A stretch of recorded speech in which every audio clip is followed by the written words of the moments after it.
everyone, Dani Woodson. Hi, everybody. So, the absurdity that is my romantic life would blow your mind.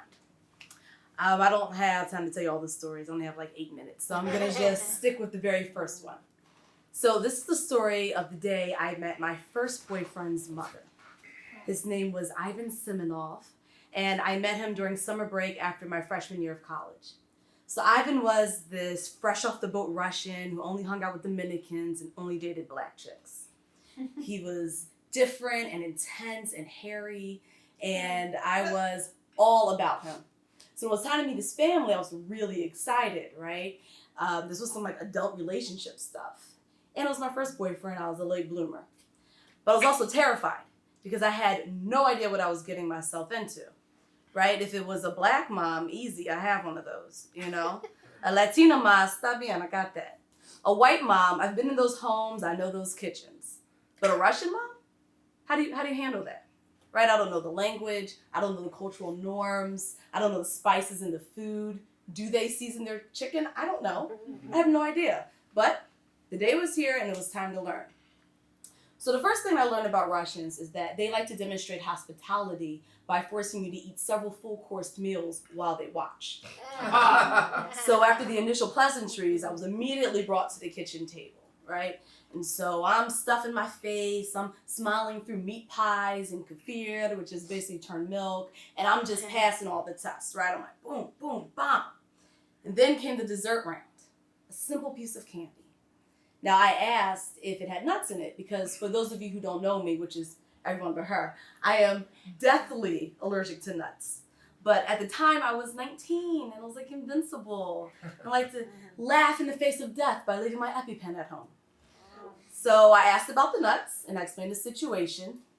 Ivan's mom looked at me disapprovingly, disgusted by my physical weakness. And she said, no nuts.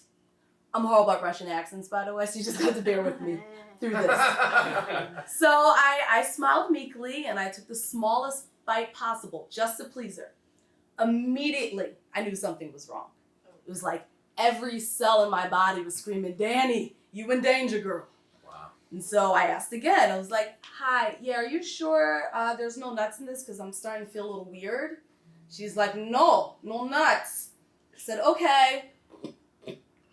Cool, do you have any Benadryl though? Because I'm starting to react to something. So Ivan's mom leaves the room in search of a bottle of children's Benadryl. And I head to the bathroom because my stomach had started to hurt, right? And I thought if maybe I could get it out of my system, then I could cut my reaction off at the pass. So I'm face down on the toilet, fingers down my throat. And all of a sudden, my face starts to feel tight. I look in the mirror, and my face had doubled in size. So now I'm freaking out, okay? Because this had never happened before. And like I said, I was a dumbass. I left my EpiPen at home. So I go into the next room, and I'm like, hey, Ivan, I think I need to go to the hospital. So let me tell you about my man Ivan. My man Ivan was on some red state thug shit, okay? He's the type of guy who would leave his house with bare minimum steel knuckles and a butterfly switchblade. Bad boys, right? So hot. So hot. But a bad boy from a country formerly under a communist regime is like, no, not touching that, right?